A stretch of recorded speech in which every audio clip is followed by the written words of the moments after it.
Hey, so tonight we're going to talk about what it was really like to be a caveman.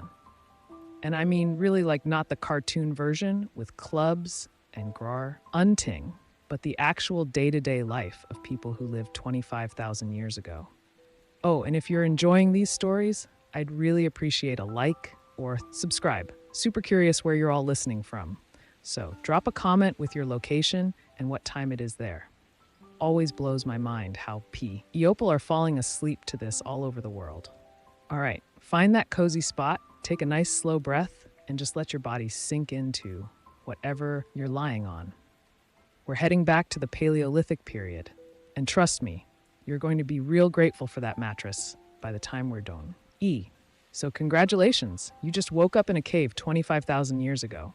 The first thing that hits you is the cold, not just chilly, bone deep, teeth chat, tearing cold that makes your muscles clench. You're lying on what feels like the world's worst camping gear. Bunches of sedge grass and rushes that some eon carefully arranged into a sleeping mat. It's scratchy, really scratchy. These grass stems poke through whatever animal skin you've pulled over yourself, and every time you shift, they crinkle and rustle like nature's most uncomfortable cereal.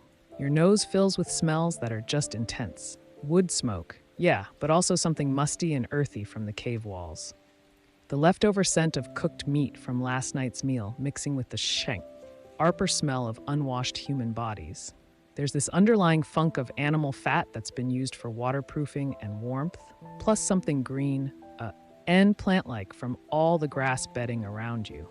You can hear the cave breathing, if that makes sense. Little echoes of dripping water somewhere in the darkness. The soft snoring of maybe 20 other people scattered around you on their own grass mats. Someone's baby makes those tiny sleeping sounds babies make. Outside the cave entrance, you catch the distant calls of birds starting their day and maybe the rustle of some animal moving through. Oh, the brush. Your body aches. Really aches. Yesterday was a long day of walking and hunting and gathering, and you can feel it in every moose. Kali. Your feet are tough as leather by now, but they're still sore from scrambling over rocks. Your back has that specific stiffness that comes from leaping on the ground for your entire life.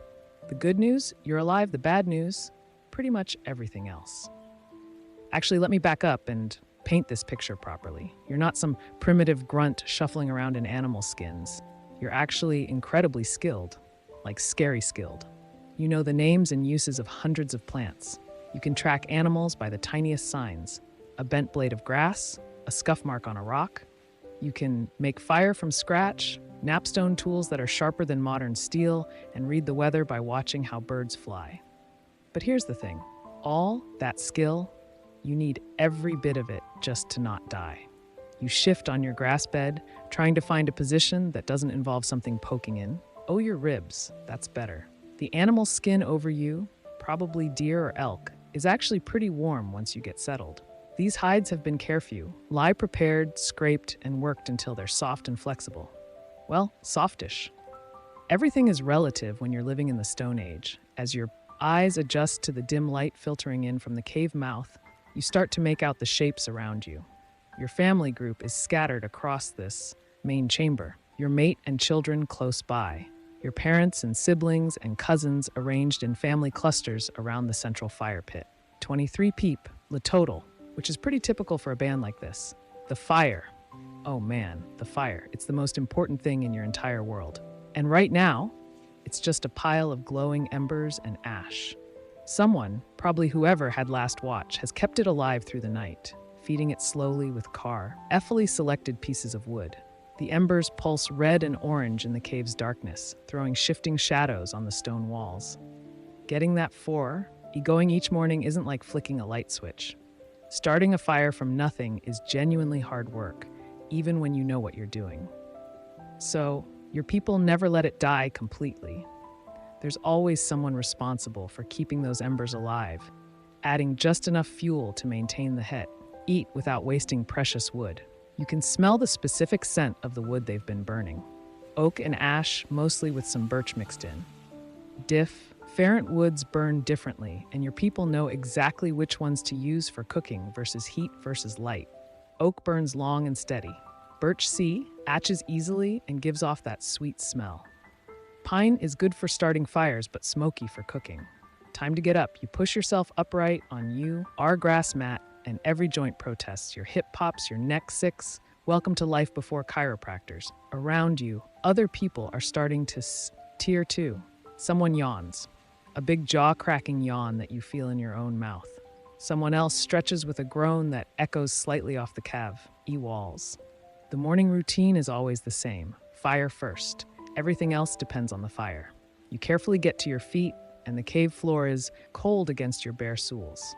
These caves maintain a pretty constant temperature year-round. Warmer than outside in winter, cooler in summer. But one is still stone. Your feet have developed calluses thick as leather, but cold still seeps through. Walking toward the fire pit, you pass other members of your band, who are also stirring to life. Carla, the best tracker in your group, is already sitting up and checking the stone tools she keeps beside her sleeping area. Brun, who's probably the closest thing you have to a leader, is examining the embers and deciding what kind of wood to add. The fire pit is carefully constructed in a depression in the cave floor, lined with stones to contain the heat and reflect it back up. Around it, the round is worn smooth from generations of people sitting and working in this exact spot. You can see the stains from countless meals, the char marks from dropped embers, the smooth patches where stone tools have been knapped for thousands and thousands of hours. Brun nods at you as you approach. He's already selected some thin, dry kindling, birch bark, and fine twigs that will catch easily from the embers. You help him arrange the wood in a careful structure, building up from the smallest pieces to create the right airflow for the flames to take hold. Working together, you blow gently on the embers, coaxing them back to life. The red glow brightens and tiny flames begin to lick at the birch bark. The smell of smoke gets stronger, mixing with that distinctive scent of hot stone and ash. More flames catch, and suddenly you have real fire again. Dancing, crackling, wonderful fire that pushes back the darkness and starts to warm your hands. Fire is life. Fire is protection. Fire is the difference between human and animal. Around the growing flames, more people gather. Children who were still sleepy moments ago become alert and focused. Fire means warmth, but it also means food. And every Ni's stomach is reminding them that they haven't eaten since yesterday evening. The good news about being a hunter-gatherer is that you don't have to worry about a mortgage or taxes or your boss being unhappy with your quarterly performance review. The bad news is that every single day starts with he questioned, what are we going to eat and how are we going to get it? Yesterday was a decent day. The hunters managed to bring down a deer, not huge, but enough to feed everyone with some leftover for today. The gatherers came back with their carrying bags full of nuts, roots, and berries. But that was yesterday. Today, you're starting from scratch. You settle into the familiar rhythm of morning preparation. Someone fetches water from the stream that runs past your cave. Clear, cold water carried in containers made from animal bladders and carved wood. Someone else starts preparing some of Turday's leftover meat for a quick morning meal. The meat gets spitted on sharpened sticks and held over the flames until it's heated through. Not lie cooked. This is more like reheating leftovers, but warm food on a cold morning is a small miracle. The smell of heating meat mixes with the wood smoke, and your stomach makes that empty, anticipatory rumble. While you're eating your small portion of warmed meat and some nuts from yesterday's ring, the day's planning begins.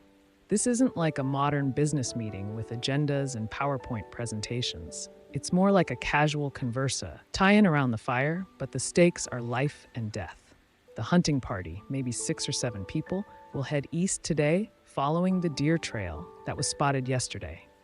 Deer are creatures of habit, and if you know their patterns, you can intercept them at water sources or feeding areas. But hunting big game with stone-tipped spears and wooden clubs is dangerous, difficult work.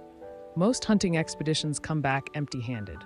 The gathering party will spread out through the forest looking for anything edible. Nuts, berries, roots, tubers, mushrooms, bird eggs, insects, medicinal plants. Gathering is actually more reliable than hunting. You almost always find something, but it requires incredible knowledge of the natural world. Eat to know which berries are safe and which will kill you. which roots are edible and which will make you violently sick, which mushrooms are food, and D, which are poison, when and where to find bird eggs, how to process bitter nuts to make them edible, where the good tool-making stones can be found. Your people carry this knowledge in their heads. Hundreds of pieces of information passed down through generations of trial and error and careful observation. There are no books, no Google, no instruction manuals, just human memory and hard-won experience. As the morning fire burns brighter and the cave starts to warm up, people begin the daily ritual of checking and maintaining their tools. Stone tools dull with use and need constant attention. Wooden spears get damaged and require repair. Clothing made from animal skins needs mending. You examine your own personal kit. The stone knife you may do yourself. Your wooden digging stick. The leather pouch that holds your fire-making materials. The knife has a few small chips in the edge from yesterday's work. Nothing serious, but it could be sharper. Knapping. Shaping stone tools is both an art and a science. You need to understand how different types of stone fracture, how to strike them at just the right angle, with just the right force to remove flakes and create a sharp edge. It's incredibly precise work that requires years of practice. You settle into a comfortable position with your stone hammer and start the careful process of painting your knife. Each strike has to be placed exactly right. Too hard and you'll break the tool. Too soft and nothing happens. Hit it at the wrong angle and you'll ruin hours of previous work. The sound of stone on stone rings through the cave as other people work on their own tools. It's a comfa, our table familiar sound, the soundtrack of Paleolithic life. Chip, chip, chip, the rhythmic percussion of survival. Your knife sharpens nicely. The edge is now keener than most modern kitchen knives, sharp enough to slice through hide and meat and plant material with ease. You test it carefully on a piece of leather and it cuts cleanly. Good, this tool might save your life today. Around you, the cave is coming fully alive. Children who are old help with basic tasks. Feeding the fire, organizing the sleeping areas, checking water containers. Younger kids stay close to their mothers, but then they're learning by watching. There's no formal education here, just constant observation and gradual participation in adult activities. The real little ones, babies and toddlers, are kept warm and safe near the fire while their mothers prepare for the day's work. One baby is fussing, and her mother nurses her while simultaneously checking over her gathering tools. Multitasking was invented about 2.5 million years ago. Ears. You shift, position, getting more comfortable as the cave slowly warms nice and easy. The familiar sounds and smells and textures of this morning routine are odd, dull-eye soothing despite the harsh realities. This is your world. This is your family. This is home. As the sun climbs higher outside the cave, sending relight through the entrance, the pace of preparation picks up. People start moving toward the mouth of the cave, ready to begin another day of searching for food and materials and everything else you need to survive. But before anyone goes anywhere, there's one more crucial morning task: assessing the weather and the world outside. Brun, along with 2 other experienced hunters, walks to the cave entrance to study the day. They're looking at the sky, feeling the wind, listening to the sounds of birds and animals. Weather prediction without meteorologists or Doppler radar requires reading ends of subtle environmental cues. Cloud formations tell stories about coming storms. Wind direction indicates where rain might be heading. The behavior of birds and animals gives clues about atmospheric pressure changes. The color of the dawn sky, the feel of the air, the smell carried on the breeze, all of it matters when your life depends on being outside in whatever nature decides to throw at you. Today looks promising. The sky is clear, the wind is calm, and you can hear the normal chatter of birds in the forest. No signs of incoming bad weather, good hunting, and gathering conditions. Tim, to go face the world. You gather your tools and equipment: stone knife, wooden digging stick, leather carrying pouch, a piece of fire-starting matter, wrapped in bark. Everything you own fits in your hands or hangs from a simple belt made of twisted plant fibers. The gathering party assembles near the cave entrance. 8 people today, including yourself, all equipped with the tools needed for finding and collecting food. You're wearing your swall outfit, leather leggings and a tunic made from carefully prepared deer hide, soft leather boots stuffed with grass for insulation, and a heavier skin cloak that can be wrapped around you if the weather turns cold. Your clothes fit well and move with your body. These aren't random animal skins, thrown over your shoulders. They're carefully tailored garments sewn with sinew thread using bone needles. The leather has been treated with animal fat to make it water resistant, and the seams are reinforced in places that take the most stress. Everything about your outfit is functional. No pockets. You don't need them when you only own a few tools. No zippers or buttons. Everything fastens with leather ties or simple toggles made from bone or ant. No synthetic materials, obviously, but also no cotton or wool. Just leather and fur and plant fibers, all processed by hand using techniques passed down through countless generations. Standing at the cave entrance, looking out at the forest that stretches endlessly in all directions, you feel a familiar mix of anticipation and anxiety that starts every day. Out there is everything you need to survive: food, materials, resources, but out the air is also everything that can kill you. Large predators, venomous snakes, poisonous plants, fast-moving rivers, cliff edges, sudden storms, groups of humans who might not be friendly. Getting lost, getting injured, far from help. 1,000 ways to die, and only your knowledge and skills and the cooperation of your band to protect you. You take a deep breath of the morning air. It smells like forest, green and alive and complex, damp earth and decomposing leaves and growing plants and the musk of animals that passed this way recently. Clean air, pure air, air that hasn't been touched by pollution or industry or any of the substances that modern humans breathe every day. The sun feels good on your face as you step out of the cave. Real sunlight, not filtered through windows or reflected off buildings. Direct solar radiation that will warm your skin and provide the light you need to work by. No electricity, no artificial lighting, just the sun and moon and stars and fire. Your feet find the familiar path that leads down from your cave toward the forest floor. This path has been worn smooth by generations of your people, making this same journey every day for hundreds of years. Why? Our ancestors walked this exact route, and if you're lucky and skilled, your descendants will too. You shift your carrying pouch to a more comfortable position and adjust your grip on your digging stick.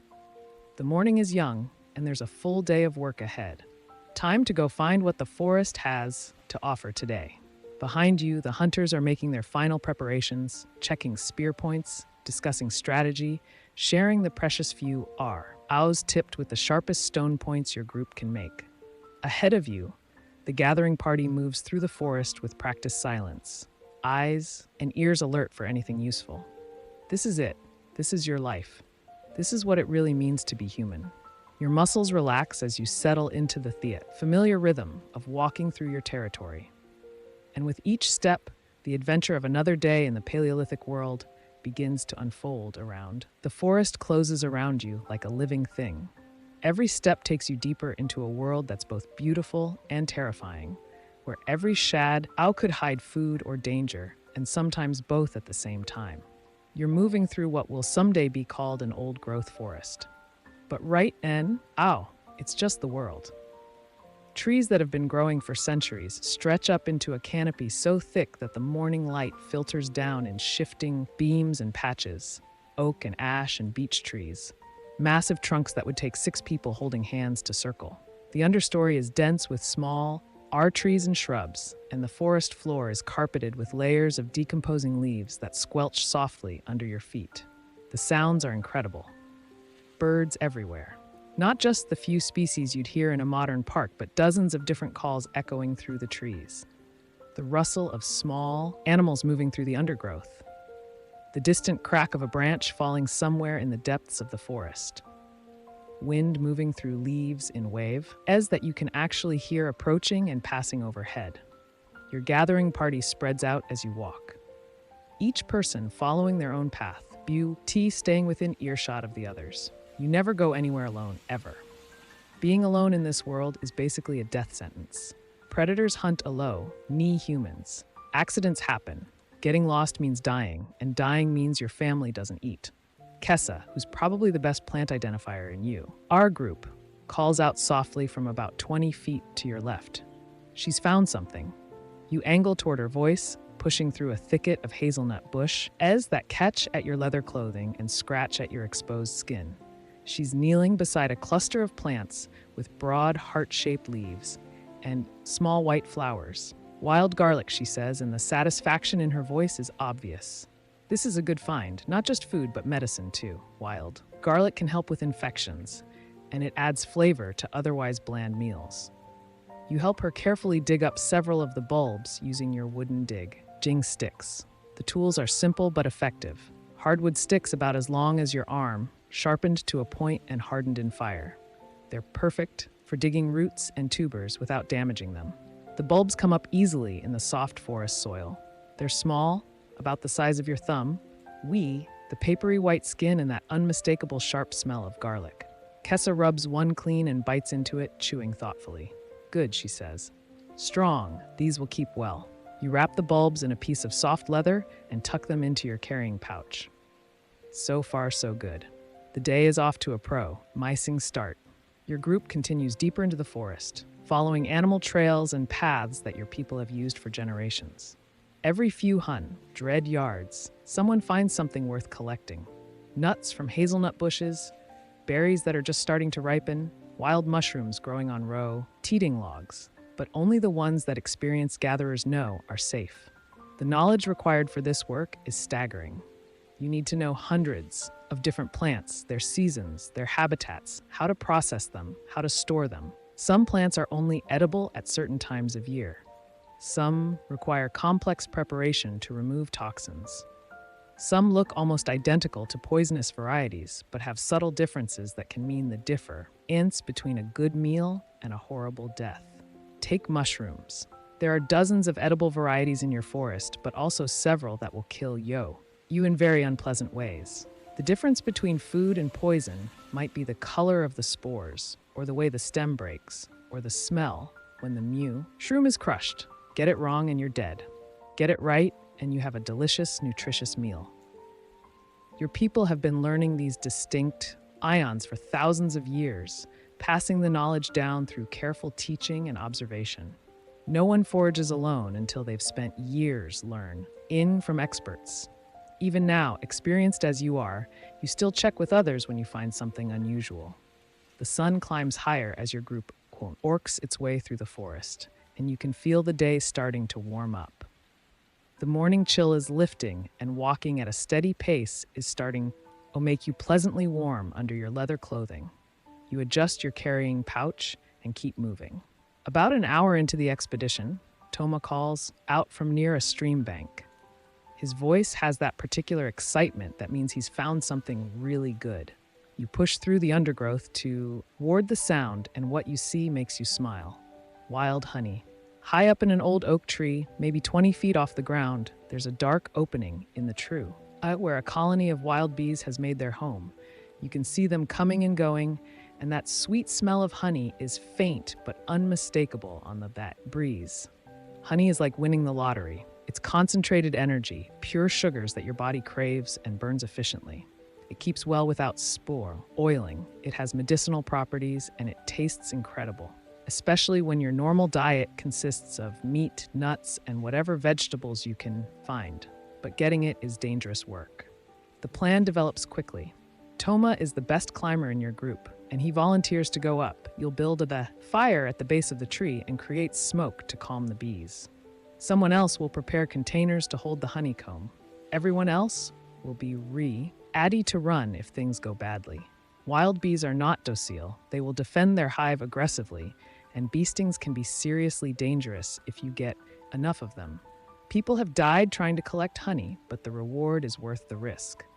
You gather dry wood and tinder, while others search for right kind of green leaves to create heavy smoke. The fire needs to produce a lot of smoke without too much flame. You want to calm the bees, not burn down the tree. The fire catches quickly, and soon you have thick white smoke rolling up toward the bee tree. The sound of buzzing gets quieter as smoke reaches the hive entrance. Bees evolved with forest fires, and smoke triggers their instinct to gorge on honey and prepare to abandon the hive. When they're focused on eating, they're less likely to attack. Thomas strips off most of his clothing, fewer places for angry bees to get caught, and tang. D starts climbing. He's incredibly skilled, moving up the rough bark with the confidence of someone who's been climbing trees since he could walk. His feet and hands find holds that you can barely see from the ground. Watching him climb, you're reminded of just how physically capable your people are. No gyms, no structured exercise programs, but everyone is lean and strong and flexible from a lifetime of this kind of activity. Toma moves like a modern rock climber, but he learned these skills as a child because his life depends on them. The smoke continues to roll up the tree and the buzzing stays relatively quiet. Good sign. Toma reaches the level of the hive and carefully begins working his hand into the opening. He's feeling for honeycomb, bee that can be removed without destroying the entire colony. Your people know not to take everything. Leave enough honey and bees, and they'll rebuild or next time. A few bees spiral around him, but they seem more confused than aggressive. The smoke is doing its job. Toma's arm disappears into the trunk up to his elbow, and his face shows concentration as he feels around inside the hive. Then his expression changes to satisfaction. He's found good comb. Slowly, carefully, he extracts his arm from the tree. In his hand is a chunk of honeycomb about the size of your fist, golden and dripping with thick amber honey. Even from the ground, you can smell the sweetness. He tosses the comb down to waiting hands, then reaches back into the hive for more. 3 trips, 3 chunks of comb, and then he judges it's time to stop. Take too much and you'll kill the colony. Take just enough and they will recover and provide honey again in the future. Thomas scrambles down the tree with the same skill he showed going up, dropping the last few feet. Land lightly on the forest floor. A few bee stings on his arms and shoulders, but nothing serious. He's grinning with the satisfaction of a job well done. The honeycomb is gorgeous, wax cells filled with honey so pure and concentrated, it seems to glow in the dappled forest light. You can't resist, breaking off a small piece and putting it in your mouth. The sweetness explodes across your tongue like nothing in the modern world.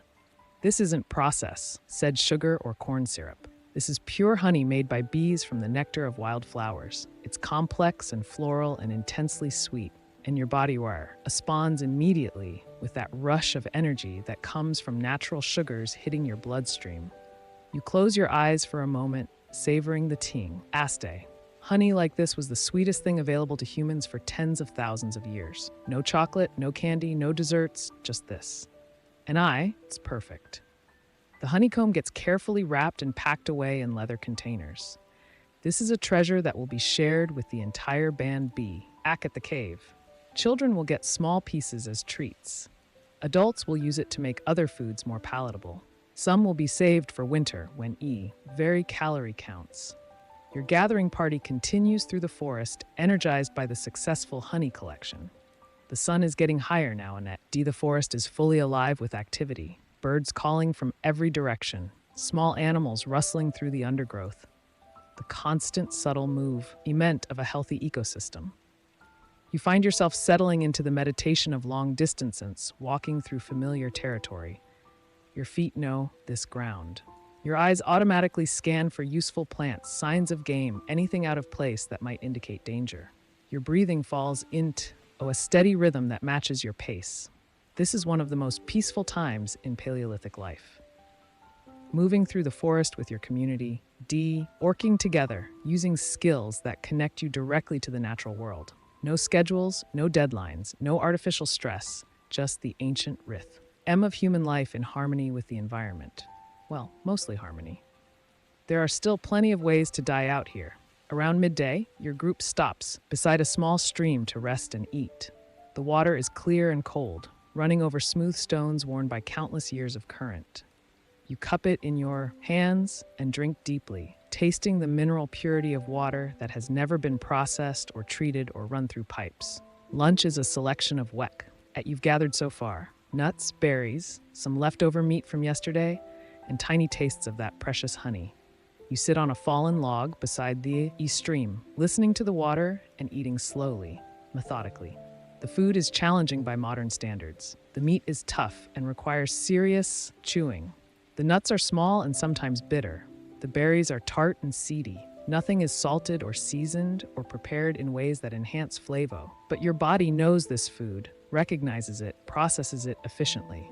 And there's something deeply satisfying about eating food you gathered yourself with your own hands, using knowledge passed down through generations of your ancestors. This meal represents hours of skilled work and deep understanding of the natural world. Every bite was earned. As you eat, you notice how your body feels strong, lean, efficient. Your muscles are dense and functional from constant physical activity. Your senses are sharp from relying on them for survival. Your mind is calm but alert, constantly processing information about your environment. This is what human bodies were designed for, not sitting in chairs for 8 hours a day, not eating processed foods, not living under artificial light. This moving through natural landscapes, eating food you collected yourself, working with your community to solve the daily challenges of survival. After the meal, your group splits up to cover more territory. You partner with Denny, an older woman who knows more about medicinal plants than anyone else in your band. She's teaching you to identify herbs that can treat pain, infection, digestive problems, and common ailments. The two of you work your way along the stream bank where many useful plants grow in the rich, moist soil. Denny shows you how to recognize willow bark, which can be chewed to relieve pain and fever. She points out wild mint growing in shady spots, good for stomach troubles. And cattail roots growing in the marshy areas near the stream, starchy tubers that can be roasted or ground into flour. The knowledge Denny shares with you represents thousands of years of human experimentation with natural medicine. Your people have no doctors, no hospitals, no pharmacies. What they have is detailed understanding of which plants can heal and which can harm. Some of this knowledge is startlingly sophisticated. Your people know how to use willow bark for pain relief, the same active ingredient that's in modern aspirin.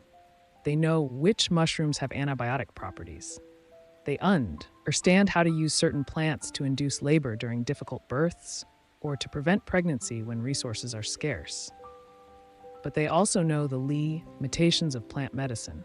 Serious injuries often mean death.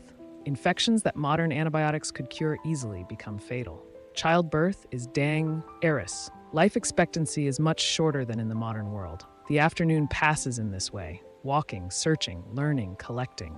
Your ying pouch gets heavier as you add more plants and roots and other useful materials.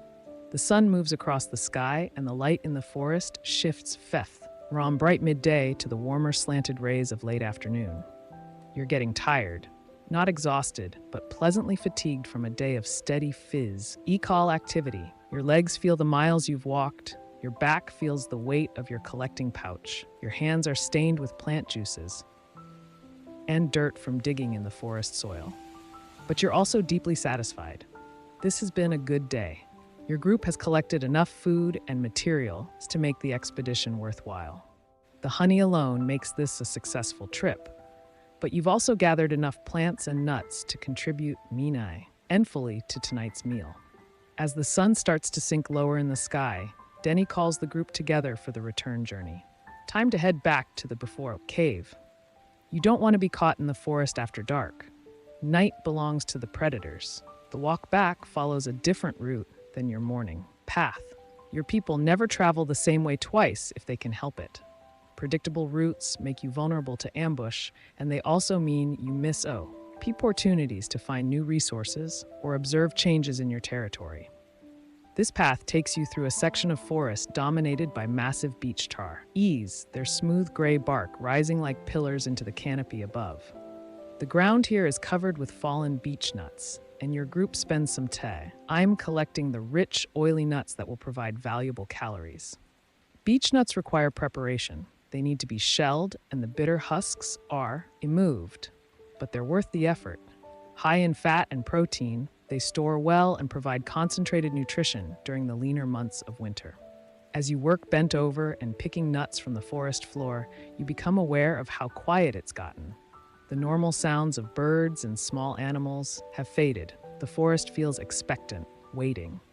Denny notices too. She straightens up slowly, her eyes scanning the trees around your group. Her D moves casually to the stone knife at her belt, the universal signal for something's not right. Everyone freezes. You listen. really listen.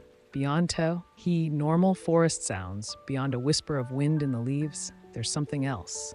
A rustling that doesn't match the rhythm of small animals. So, mething bigger, something moving with purpose through the undergrowth. Could be a deer, could be an elk, could be a bear, could be people who aren't our people. Denny makes a subtle hand gesture that means gather closer, stay quiet, be ready to run. Your group slowly, carefully consolidates into a tighter formation. No sudden movements, no noise, just controlled readiness. The rustling gets closer. Through the trees, you catch glimpses of movement. Brown shapes moving between the tree trunks coming your way.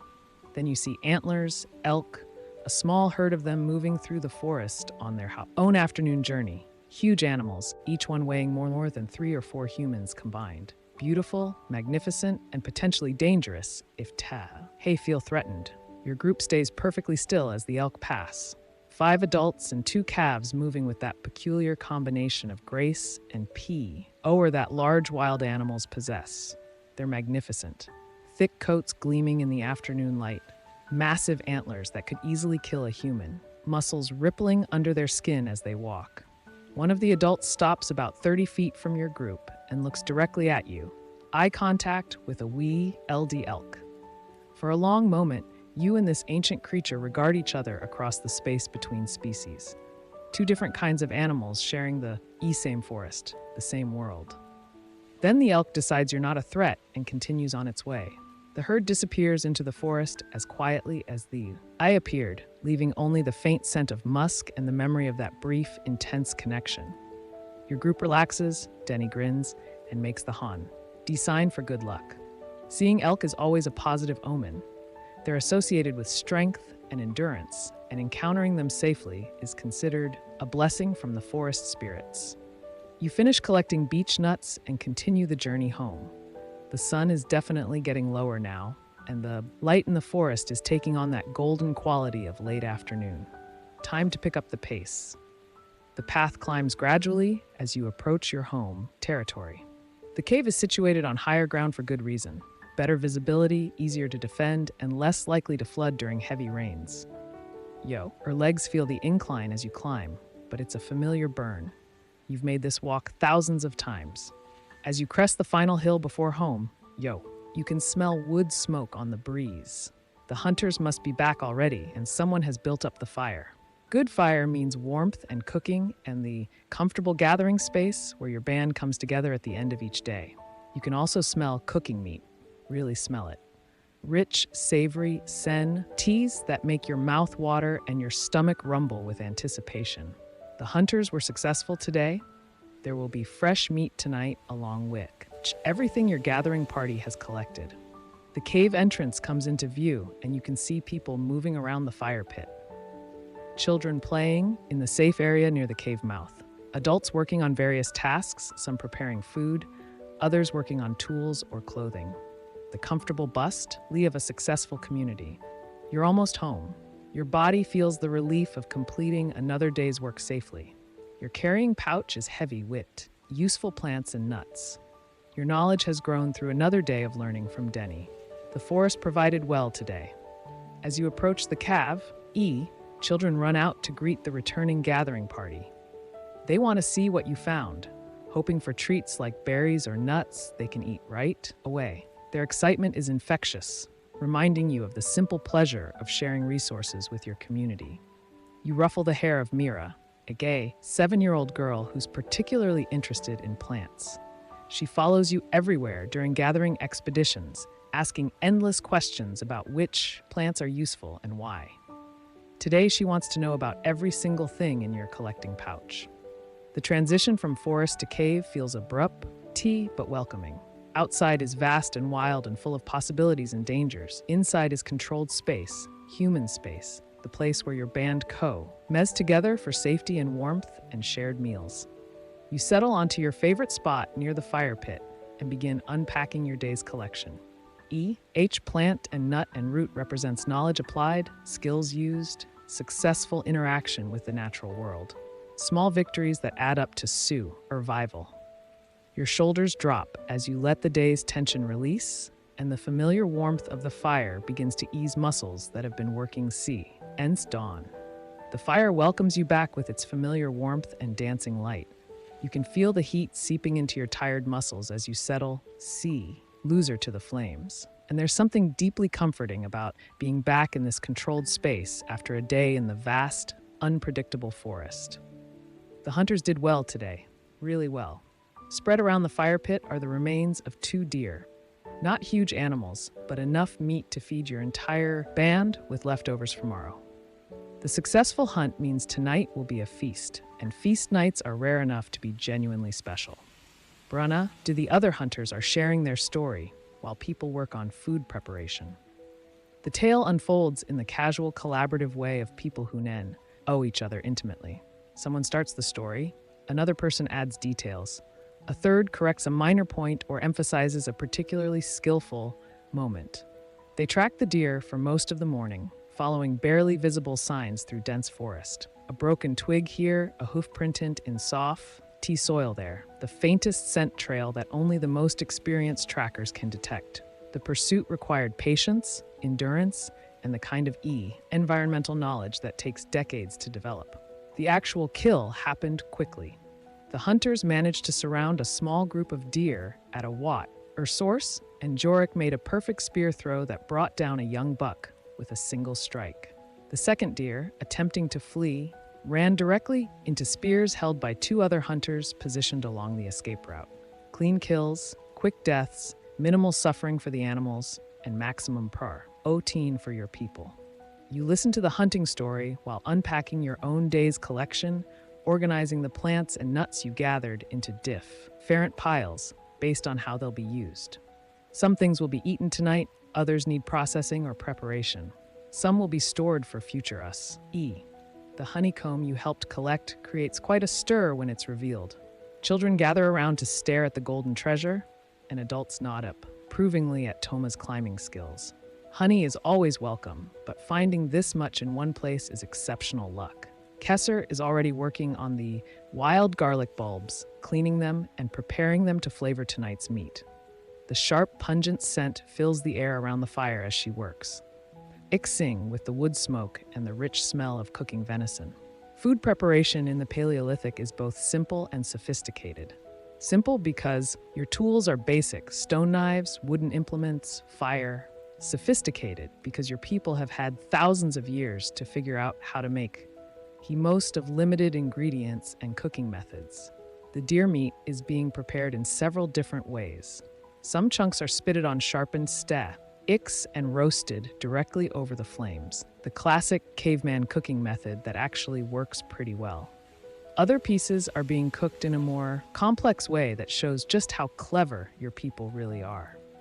Rana, one of the most skilled cooks in your band, has created what's basically a stone-age oven using heated rocks and a pit lined with leaves. Large stones were placed in the fire hours ago and allowed to heat through. Now she's using wooden tongs to transfer the red-hot stones into a pit that's been lined with large, clean leaves. The hot stones are covered with more leaves. Then chunks of deer meat wrapped in yet more leaves are placed on top. Another layer of leaves goes over the meat. Then the whole thing is covered with dirt to create a sealed cooking chamber. The meat will cook slowly and evenly in the steam and heat generated by the hot stones. It's ingenious. No metal, no ovens, no modern cooking equipment, just stones and leaves and fire and human intelligence. The result will be meat that's tender and flavorful, cooked through without being burned or dried out. While the stone oven does its work, other people are preparing the gathered plant foods. Nuts are being cracked between stones and the meat extracted. Bitter roots are being sliced and soaked in water to remove some of their harshness. Berries are being sorted, with the best ones saved for eating fresh and any damaged ones set aside for immediate consumption. You help with nut processing, settling into the rhythmic work of cracking shells and picking out the nut meats. It's meditative, repetitive work that lets your mind wander while your hand stay busy. The sound of stones cracking nuts mingles with the crackling of the fire and the quiet conversations happening around the cave. Your body feels good, tired, but in a satisfying way. The kind of fatigue that comes from a full day of useful physical work, rather than the drained exhaustion of modern stress. Your muscles are pleasantly weary, and the warmth of the fire is helping them relax and recover from the day's exertions. As the N sinks lower outside the cave, the light changes from the golden glow of late afternoon to the deeper, warmer hues of evening. Inside the cave, the Ire light becomes more prominent, casting dancing shadows on the stone walls and creating that intimate atmosphere that comes with the end of the day. Children who spent the afternoon playing and helping with simple tasks are starting to show signs of tiredness. The youngest ones are staying closer to their mothers, and there's less running around and more sitting quietly by the fire. The transition from day to evening happens naturally without locks or schedules, just the rhythms of light and darkness and human energy. The first cooking meat is ready. Jorik uses his stone knife to slice thin pieces from a leg that's been roasting over the fire, testing for D-ness. The meat is perfectly cooked, hot all the way through, but still juicy with that slightly smoky flavor that comes from cooking over a wood fire. He offers the first taste to the eldest member of your band, Old Senna, as is Per. She chews thoughtfully, nods approval, and gestures for the meal to begin. This isn't quite the free-for-all that modern people might imagine. Are customs, hierarchies, ways of doing things that maintain social harmony and ensure everyone gets fed. The meal unfolds slowly, deliberately. Eopal eat in a relaxed way that allows for conversation and storytelling. Children get choice pieces of meat along with some of that precious honey. Adults share everything equally, with special consideration for pregnant or nursing mothers who need extra nutrition. You receive your portion of veniso, a generous piece that's been flavored with wild garlic and cooked to perfection. The meat is rich and satisfying in a way that modern farm-raised eat rarely matches. Wild game has a different texture, a more complex flavor, a density of nutrition that comes from animals that lived active lives, and natural environments. The fat is particularly valuable. Modern people often avoid fat, but in the Paleolithic world, fat is concentrated energy that your body craves and needs. The layer of fat under the deer skin, the marrow in the bones, the rich fat around the organs, all of it is prized and consumed eagerly. You eat slowly, savoring each bite. The meat provides immediate satisfaction for your hunger, but it also represents security. A successful hunt means your band won't go hungry tomorrow.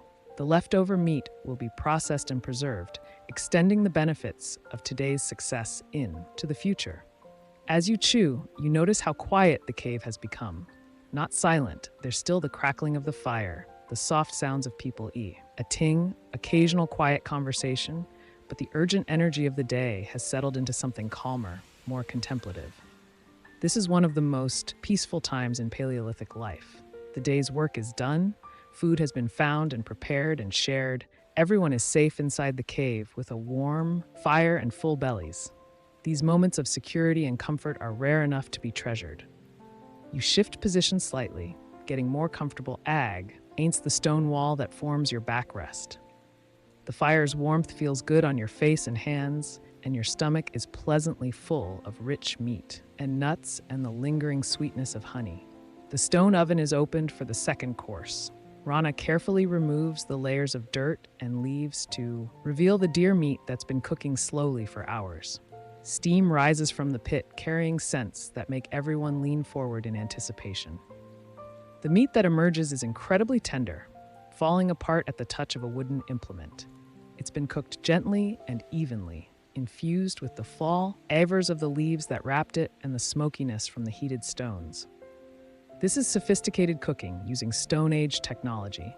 Everyone gets a portion of the pit-cooked meat, and the difference in texture and flavor from the roasted meat is remarkable.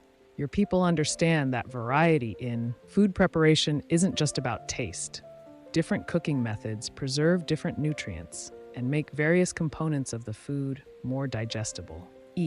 While people eat the second course, the leftover raw meat is being prepared for preservation. Some will be cut into thin strips and hung near the ire to dry into jerky. Other pieces will be rendered for their fat, which can be used for waterproofing medicine and preserving other foods. Nothing is wasted. The bones will be cracked tomorrow to extract the nutritious marrow.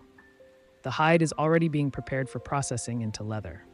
Sinewy will be saved for sewing thread. Antler and bone will become tools. Even the hooves have uses. A successful hunt provides resources far beyond just meat. As the meal progresses, the atmosphere in the cave becomes increasingly relaxed and social. This is when stories get told, when knowledge gets passed, down, when the social bonds that hold your band together are reinforced and strengthened. Old Senna, the eldest woman in your group, begins telling a story that everyone has heard before, but no one minds hearing again. It's about the great winter when she was young, when the snow was so deep that hunting became impossible for weeks, and the band survived by eating cached supplies and gathered materials that had been stored in hidden locations. The story serves multiple purposes. It's entertainment, obviously, but it's also education. Senna is teaching the younger members of the band about arse management, about preparing for hard times, about the importance of planning ahead. The story contains practical survival information disguised as entertainment. You lean back against the cave wall and let the familiar rhythm of Senna's voice wash over you. These oral traditions are how your Eopal preserve and transmit knowledge across generations. No writing, no books, no external storage systems, just human memory and the ancient art of storytelling. The fire burns lower as the evening progresses, but someone occasionally adds wood to keep it going. The light becomes softer, more intimate, creating a cocoon of warmth and safety in the vast darkness outside the cave. Children are getting sleepy. The youngest ones have already been put to bed on their grass mats, covered with soft furs, and positioned close enough to the fire for warmth, but far enough away to be safe. Their Matha hum quiet songs while nursing or simply holding them close. The older children are allowed to stay up longer, but they're showing signs of tiredness. They sit quietly by the fire, listening to adult conversations, occasionally nodding off against a parent's shoulder before being gently roused and encouraged to stay awake a little longer. You feel your own energy settling into evening mode. The urgency and alertness required for daytime survival in the wilderness is giving way to something calmer, more contemplative. Your breathing slows naturally as your body recognizes the transition from active day to restful evening. Someone starts working on tomorrow's tools. Stone napping by firelight isn't ideal, but simple maintenance tasks can be done in the flickering illumination. The rhythmic sound of stone on stone adds to the peaceful atmosphere. A gentle percussion that speaks of prepara, tie-in and care for the implements that make survival possible. Women are working on clothing repair using bone needles and sinew thread to mend small tears and leather garments. This is skilled work that requires good hand-eye coordination, but experienced seamstresses can do basic repairs even in dim light. The clothing your people wear represents hundreds of hours of labor, and maintaining it properly is essential. The social dynamics of evening time are different from the focused urgency of daytime activities. People sit closer together. Conversations are quieter, more intimate. Physical contact increases. Children leaning against parents, adults sitting shoulder to shoulder. Casual touching that reinforces social bonds. You notice how the fire affects everyone's behavior. People orient themselves toward it, not just for warmth, but as a social focus. The fire is the center of community, life, the gathering point that brings the band together at the end of each day. It's been this way for hundreds of thousands of years. As the evening deepens, some people begin preparing for sleep. The sleeping areas are arranged around the fire pit in a rough circle with families grouped together, and the most vulnerable members, young children and elderly people, positioned closest to the warmth and light. Your own sleeping area is ready from his morning's brief tidying. The grass mat has been shaken out and rearranged. Your sleeping furs have been aired and positioned for maximum warmth. Everything is prepared for another night's rest on the stone floor of the cave, but sleep is still some time away. Evening activities continue at a axed pace as people finish their tasks and gradually wind down from the day. Some individuals work on personal projects, carving wooden tools, preparing plant materials for future use, organizing their few personal possessions. The cave itself seems to exhale as the day ends. The stone walls, which absorbed heat from the fire during the day, slowly release that warmth back into the air. The temperature remains comfortable despite the cooling air. Outside, Caves are naturally insulated, maintaining relatively stable temperatures year-round. You stretch your legs and adjust your position by the F, ire. Your muscles feel loose and relaxed from the day's exercise, and the warm, foodful feeling in your stomach adds to the general sense of well-being. G. This is what contentment feels like in the Paleolithic world. Basic needs met, community gathered safely together, another day survived successful. Y. The sound of evening wind outside the cave entrance creates a subtle backdrop to the indoor activities. It's a reminder that the world beyond your small circle of firelight continues its ancient rhythms. But here in this protected space, your people have created a pocket of human warmth and safety. Children's voices are getting quieter as they settle into the calmer energy of nighttime. The youngest ones are already asleep on their mats. They are small bodies, relaxed and peaceful under soft furs. The sight of sleeping children always brings a sense of satisfaction to the adults. Another generation successfully protected through another day. Someone banks the fire for the night, arranging the wood so it will burn slowly and steadily without requiring constant attention. The flames die down to a more manageable level, but the coals remain hot and ready to be built back up if needed. Fire management is a critical skill that ensures warmth and protection throughout the night. The transition towards sleep happens gradually. Naturally, people finish their evening tasks and begin moving toward their sleeping areas. Conversations become quieter, more intermittent. The energy level in the cave slowly decreases as everyone prepares for rest. You feel the day's tension continuing to ebb away as you settle more comfortably against your resting spot. Your breathing deepens naturally, and a comfortable yawn escapes as your body begins its transition toward the night ahead. As the fires settle into its nighttime rhythm, your band begins the evening activities that separate humans from every other animal on Earth. This is when the real I see happens, when survival becomes culture, when basic existence becomes something deeper and more meaningful. Jorik pulls out a piece of antler he's been working on for several days, along with a sharp stone baron designed for carving by firelight. He continues the careful process of creating what will eventually become a spear thrower, a tool that will dramatically increase the range and power of thrown spears. The carving work is incredibly precise. Each cut must be placed exactly right to maintain the tool's balance and functionality. Too much material removed in the wrong place, and weeks of work are ruined. Too little, and the tool won't work properly. Jorik works with the focused concentration of someone who understands that his life depends on the quality of his tools. You watch him work, admiring the skill involved. The spear thrower he's creating represents thousands of years of technological development. Early humans figured out that a lever-like device could multiply the force of a thrown spear, allowing hunters to bring down larger prey from greater distances. This innovation literally changed the course of human evolution. The tool looks simple, just a carved piece of antler with a hook at one end to hold the spear and a handle at the other. But the physics involved are sophisticated. The length, balance point, and flay characteristics all have to be precisely calculated for the tool to work effectively.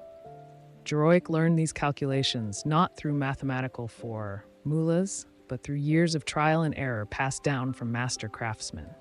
Nearby, Kesser is working on a different kind of technology, plant processing.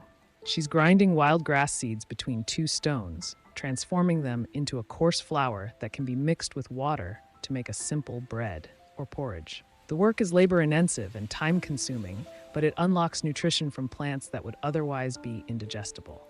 The grinding stones she uses are carefully selected for the job. The bottom stone is large and flat with a slightly rough surface. The top stone is smaller and shaped to fit comfortably in her hands while providing maximum grinding pressure. Both stones were shaped through hours of careful knapping, and they represent a significant investment of time and skill. The rhythmic sound of stone grinding grain is one of the oldest industrial noises in human history. The same basic technology, crushing seeds between stones to make flour, would eventually evolve into watermills, windmills, and modern grain processing.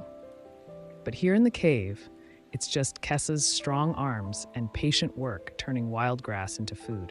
The flour that results from her efforts is coarse and dark. Nothing like the refined white flour of the modern world, but it's nutritious and filling, providing carbohydrates that complement the protein in from hunting and the vitamins from gathered plants. When mixed with water and cooked on hot stones near the fire, it becomes a simple flatbread. The tea helps extend the value of other foods. You shift your position, getting more comfortable as you watch the various evening activities happening around the fire. Each person is engaged in work that contributes to the band's survival and well-being. There's no leisure time in the modern sense, but there's also no distinction between work and life. Everything flows together into the integrated whole of Paleolithic existence. Old Senna has finished her earlier story and now begins a different kind of teaching, practical instruction about medicinal plants. She's working with several of the younger women, including some who have recently become mothers for the first time. The knowledge she shares could literally save lives. She shows them how to prepare willow bark tea for pain relief and fever reduction. The bark must be harvested at the right time of year from trees of the right age and pared in specific ways to maximize its effectiveness. Too little preparation and it won't work. Too much and it becomes bitter and hard to swallow. The teaching includes detailed information about dosages, how much tea for a child versus an adult, how often to administer it, what other symptoms to watch for when willow bark isn't appropriate, and other treatments should be used instead. This is sophisticated medical knowledge being transmitted through careful oral instruction. Senna also teaches about plants that help with childbirth, herbs that can ease labor pains, others that can help stop dangerous bleeding, plants that can increase milk production in nursing mothers. This knowledge is literally life and death important in a world without modern medical care. The younger women listen intently, asking questions and practicing the identification of plants by examining dried samples that Senna keeps in carefully wrapped bundles. They understand that mastering this information could mean the difference between losing a child and successfully raising the next generation. As the instruction continues, you're struck by how much knowledge your people carry in their heads. No book, no external storage systems, no way to look things up when you forget. Everything must be memorized, practiced, and passed down through direct teaching and hands-on experience. The human brain evolved to handle exactly this kind of information processing. Your people have extraordinary memories or practical details that matter to survival. They can remember the locations of seasonal food sources, the behaviors of dozens of animal species, the properties of hundreds of plants, and complex social relationships going back generations. Modern humans often feel like their memory isn't very good, but that's because modern life requires remembering things like passwords and phone numbers and arbitrary facts that have no immediate survival relevance. Put those same brains to work on information that matters for staying alive, and the capacity is remarkable. Children who aren't yet ready for leap are gathered around Brun for a different kind of teaching. He's showing them how to make cordage, strong rope, twisted from plant fibers that has dozens of uses in Paleolithic life. This is basic technology that every adult needs to master. The process starts with gathering the right kind of plant fibers. Some plants produce strong, flexible fibers naturally. Others need processing to break down the plant material and expose the useful strand. Brun demonstrates the technique using dried grass that was collected earlier in the season. First, the plant material is beaten with stones to break down the woody parts and separate the fibers. Then the fibers are sorted by length and quality. The longest, strongest strands will become the core of the rope. Shorter pieces can be used for less critical applications or twisted together to add bulk.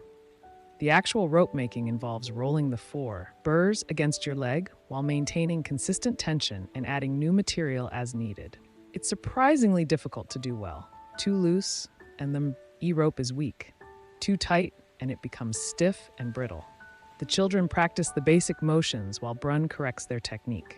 The finished cordage is strong enough to bind spear points to shafts, create snares for small game, secure loads for carrying, and dozens of other essential tasks. A band without good rope-making skills is a band that lacks some of the most basic tools needed for survival. You watch the children practice, remember airing your own early attempts at cordage making. Like most Paleolithic skills, it looks simple but requires considerable practice to master. Wren's first attempts are clumsy and uneven, but they're learning the fundamental techniques that they'll refine over years of practice. The fire burns steadily as these various evening activities continue. The light flickers and dances, creating constantly shifting patterns of brightness and shadow on the cave walls. Sometimes you catch glimpses of the cave paintings that your people created over many generations. Images of animals and handprints, and abstract symbols that speak to the human need to create and communicate through visual art. The paintings aren't just decoration, they serve or tant functions in your culture. Some depict hunting scenes that help teach young hunters about animal behavior and tactics. Others mark significant events or seasonal celebrations. Still others seem to be connected to spiritual beliefs about the relationship between humans and animals. Creating the paintings required considerable skill and effort. The pigments were made from natural materials: ochre for reds and yellows, charcoal for black, clay for whites and browns. These materials had to be ground fine and mixed with binding agents like animal fat or plant juices to create paint that would adhere to stone walls. The artists used various techniques to apply the paint. Handprints were made by placing a hand on the wall and blowing pigment around it through hollow reeds or bones. Animal figures were painted with brushes made from animal hair attached to wooden handles. Some images were created by engraving lines into the rock surface with sharp stone tools. The location of the paintings isn't random.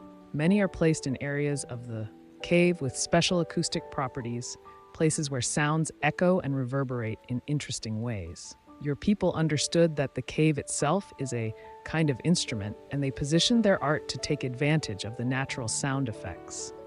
During special ceremonies, singers and musicians deposition themselves near these painted areas and create music that resonated through the cave in remarkable ways. The combination of visual art, acoustic effects, and musical performance created immersive experiences that connected your band to their cultural traditions and spiritual beliefs. Got isn't a ceremony night, but you can still feel the presence of those painted ancestors watching from the cave walls. The images remind you that people have been living in this cave, gathering around fires just like this one for many generations. You're part of a continuous chain of human survival and cultural transmission that stretches back into the deep past. The evening activities begin to wind down as people complete their various projects and start preparing more seriously for sleep. Tools are cleaned and put away in their designated spots. Clothing is arranged for easy access in the morning. Personal possessions are organized and secured. The social dynamics of the cave change as the transition towards sleep begins. Ions become quieter and more intimate. Physical proximity increases as people move closer together for warmth and comfort. Children who have been independently move back to their parents for the security of family closeness. You help with the process of banking the fire for the night. This is critical work that requires considerable skill. The fire must be arranged so it will burn slowly and steadily throughout the night without going out, but also without flaring up dangerously while people sleep nearby. Large logs are positioned to burn slowly and provide long-lasting heat. Smaller Odd is arranged to catch fire gradually as the larger pieces burn down. The whole structure is carefully planned to provide hours of heat and light requiring constant attention. Someone will be responsible for monitoring the fire during the night, not staying awake constantly, but checking it periodically and adding fuel if necessary. Fire watch rotates among the adults, and it's considered one of the most important responsibilities in the band. As the fire settles into its overnight configuration, the light in the cave becomes softer and more subdued. The dramatic dancing flames of give way to the steady glow of well-banked coals.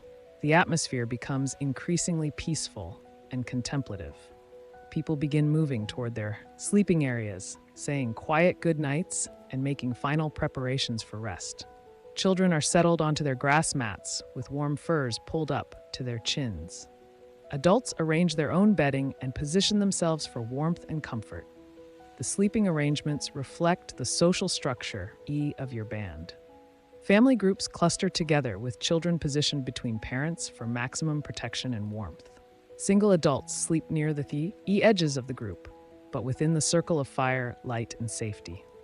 Your own sleeping area is positioned where you can easily reach your tools and weapons if needed during the night.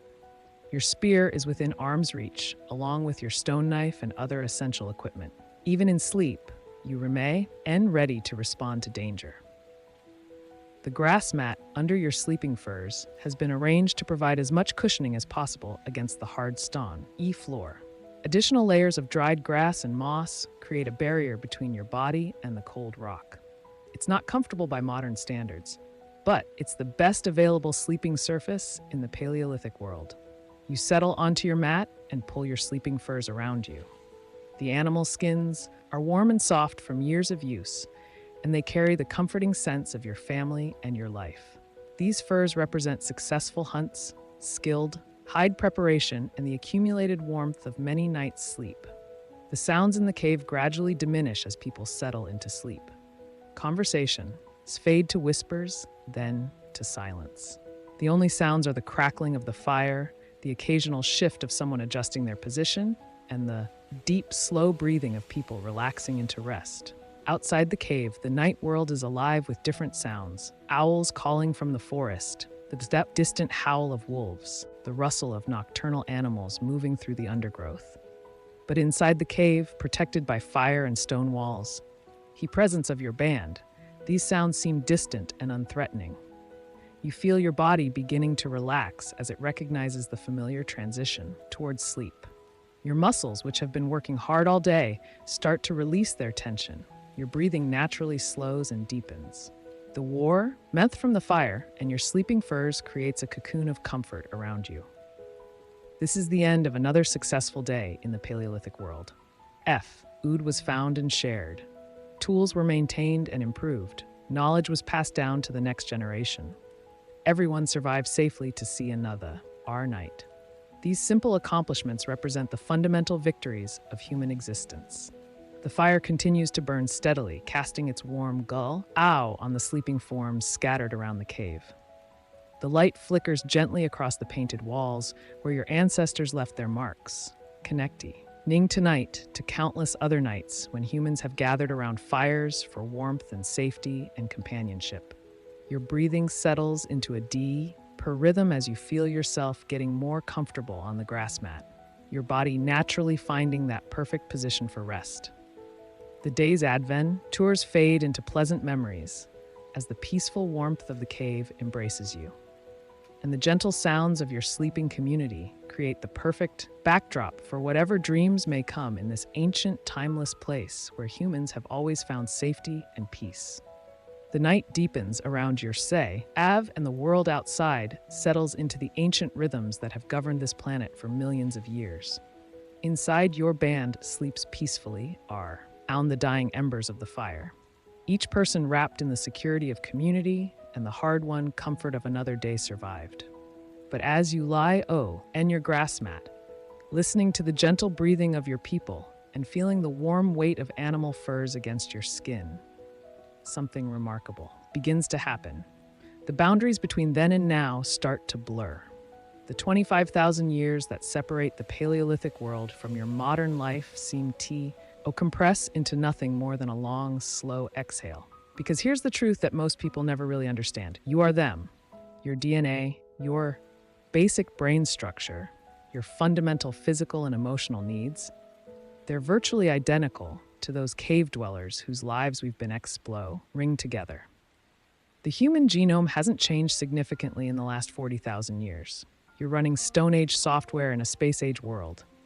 Those Paleolithic humans weren't primitive ancestors stumbling through a harsh world with limited intelligence. They were people just like you, with the same capacity for love and creativity and complex thought. They laughed at jokes, they mourned their dead, they told stories around fires and worried about their children and fell in love and felt wonder at the beauty of the natural world. The main difference between them and you isn't intelligence or ocean or basic human nature. It's just technology. They lived in a world without agriculture, without cities, without writing, without the accumulated knowledge that modern humans inherit from thousands of generations of cultural development. But they had things that you've lost: a direct, intimate connection to the natural world that modern people can barely imagine. Knowledge of their environment so deep and complete that they could survive and thrive using nothing but what the earth provided. Social bonds strengthened by shared struggle and mutual dependence for survival. They knew every plow, and in their territory, every animal track, every change in the weather. They could make fire from scratch, create tools from stones and wood, read the landscape like a book written in a language they understood perfectly. They lived entirely within their means, taking only what they needed, leaving the lightest possible footprint on the earth. And they had time, not leisure time in the modern sense, but something deeper. They had time to notice hings, time to develop skills, time to sit around fires and tell stories and think deep thoughts about the nature of existence. They weren't rushing to meetings, or checking emails, or managing complex schedules that fill every moment with artificial urgency. Your breathing slows as you consider these connections between past and present. The fire in the cave burns lower, and the light becomes softer, more dreamlike. The sounds of the sleeping band fade into a gentle background rhythm that matches the slow beating of your heart. Those ancient humans faced real problems that modern technology has largely solved. They dealt with hunger, cold, disease, injury, and death in ways that would seem impossible to us now. Childbirth was dangerous. Simply, infections could be fatal. Winter was a constant threat. Life expectancy was much shorter. But they also didn't face the psychological stresses that plague modern humans. No anxiety about careers or finances or social media or global politics. No depression from feeling disconnected from nature. Indie community. No chronic diseases from processed foods and sedentary lifestyles. Their problems were immediate and physical, but they were also solvable through direct action and community cooperation. The irony is that your Paleolithic ancestors might have been in many ways happier than modern humans. Their basic needs, food, shelter, safety, social connection, were either met or clearly unmet. There was no ambiguity, no existential confusion about purpose and meaning. Survival was the purpose. Community was the meaning. They didn't suffer from the peculiar modern ailment of having all their physical needs met while feeling spiritually empty.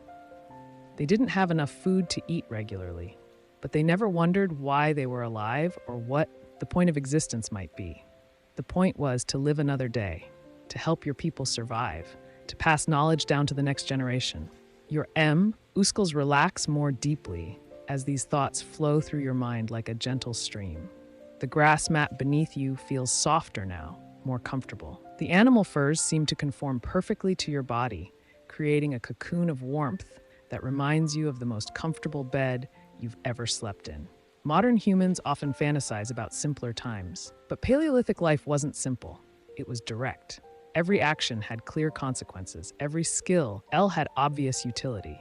Every day brought challenges that could be met with knowledge, strength, cooperation, and ingenuity.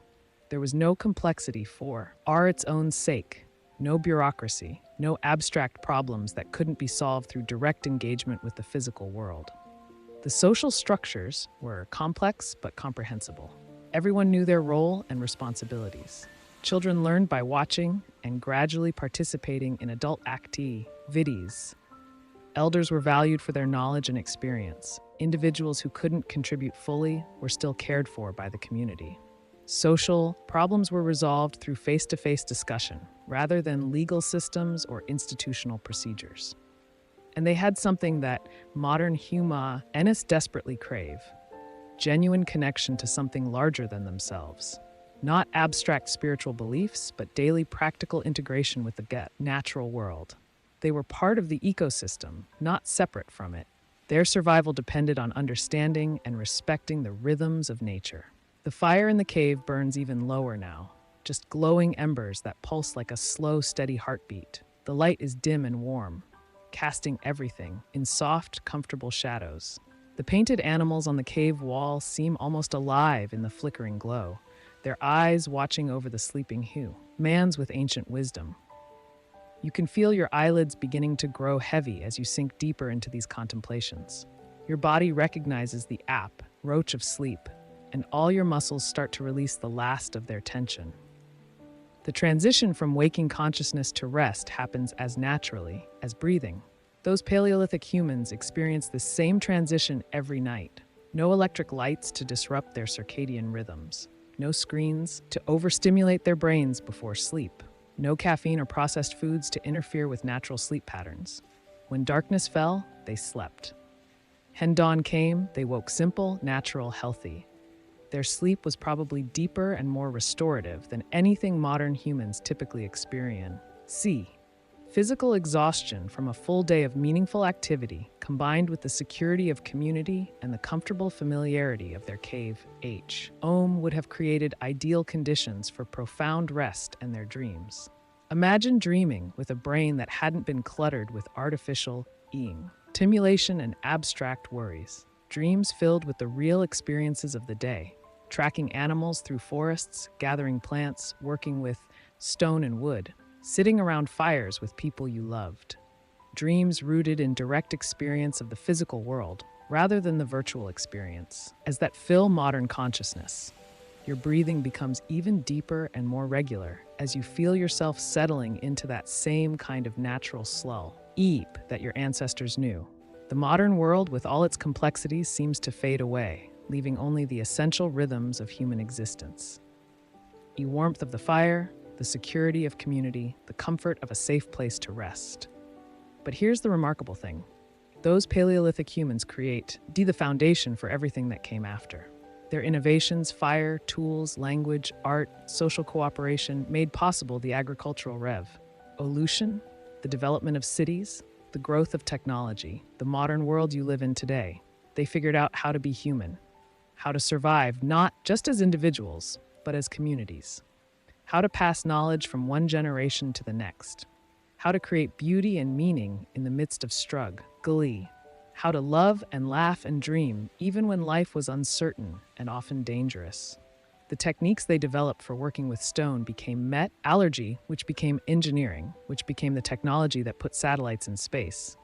The plant knowledge they accumulated became agriculture. It became the food systems that feed billions of people. The social structures they created became the foundation for all human civilization. Your drifts gently as these connections become clearer. Past and present merge into a continuous flow of human experience, spanning thousands of generations. You are the descendant of those cave dwellers, carrying their DNA, their basic brain structure, their fundamental capacity for survival and creative, and love. The fire in the cave dims to its lowest point, just barely glowing coals that provide the faintest light. The darkness is complete and comforting, like being wrapped in the softest blanket imaginable. Your eyelids feel heavier, and keeping them open requires more effort and it's worth. That Paleolithic world is still there underneath all the layers of modern civilization. In your DNA, in your dreams, in the deep structure, of your brain that respond to fire and community and the natural rhythms of day and night. You can access it anytime you need to remember what it means to be truly human. When modern life feels overwhelming, remember those cave dwellers who faced real dangers with courage and intelligence. When you feel disconnected, remember the deep bonds that held their communities together. When you feel purposeless, remember that your ancestors found meaning in the simple act of survival and the love they felt for their people. You are tougher than you think, smarter than you know, more connected to the natural world than modern life allows you to remember.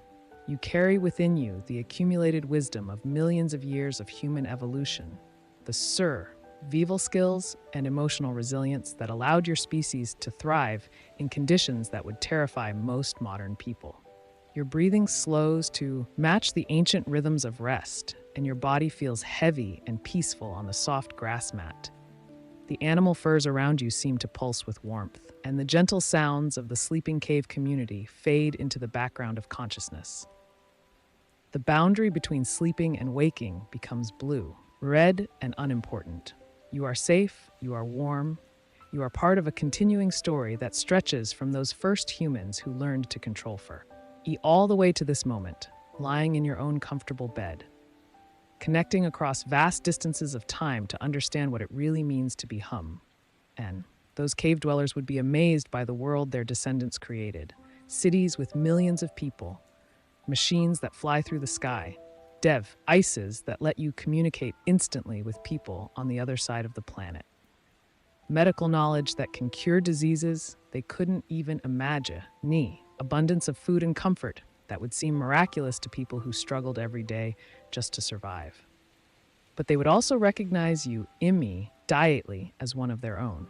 The same hopes and fears, the same capacity for love and creativity, the same need for community and purpose and connectee. On to something larger than yourself, the same essential humanity that has remained constant across all the millennia of change and development.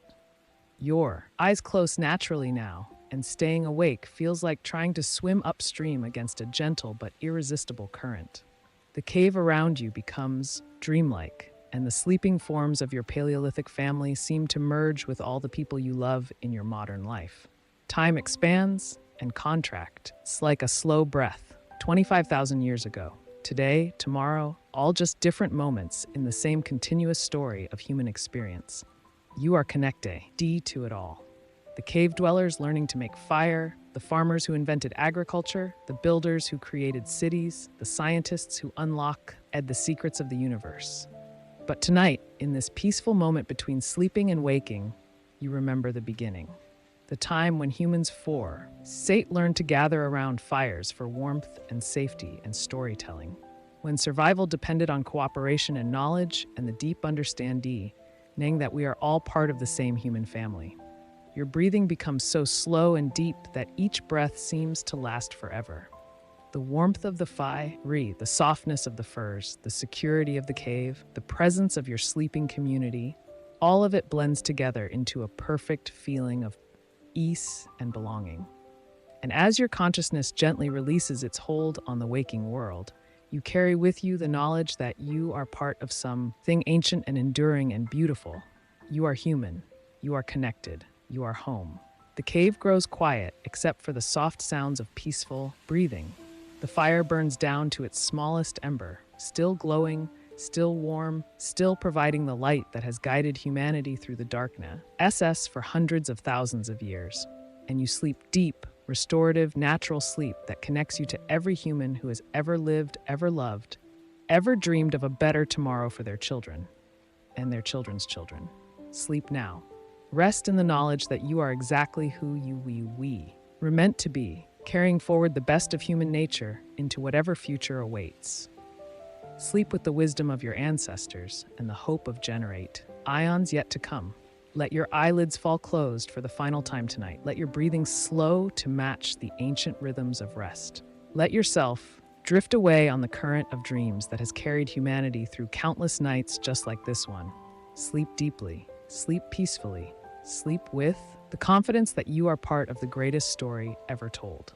The story of human survival, human creativity, human love that transcends time and sea. On next, every heart that has ever beaten around a fire in the darkness. Rest now.